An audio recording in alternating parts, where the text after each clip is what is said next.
नमस्कार गाववाल्यानू, मी आणि सुधीर जातो कणकवलीत कलर आणू. इलो सुधीरवाडी स्टॉपवर तेवढ्यात इली गवशेवाडीतल्या गणेश परबची रिक्षा. त्याच्या रिक्षेत आम्ही बसलो. गड नदीच्या ब्रिजवरसून येऊन पोचलो कणकवलीतल्या भाजी मार्केटात. बायकोन सांगलेल्यान हो थोडीफार भाजी घेऊन येवा.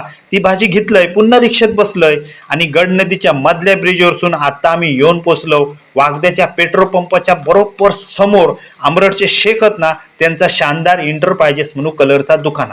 त्याच्या दुकानात जाताच दोघांनी अगदी मस्तपैकी हसतमुखात आमचा स्वागत केल्याने. हर एक प्रकारचे कलर आहेत त्यांच्याकडे. एशियन पेंटचे तर सगळेच कलर आहेत. कमीत कमी रेटमध्ये ऐसर कलर गावतात हो. त्यांनी आमका शेड कार्ड दाखवल्यानी, शेड कार्ड बघलो आणि त्यांना कलर बनवूक सांगलो. त्यांनी तसे ते बनवल्यानी एक एक कलर बनवून बाहेर आणून ठेवल्यानी, स्वतः रिक्षेत टाकल्यानी, गणेश परबच्या मदतीन ते रिक्षेत व्यवस्थित लावल्यानी आणि जाता जाता आमका टाटा बाय बाय पण केल्यानी. मंडळी धन्यवाद.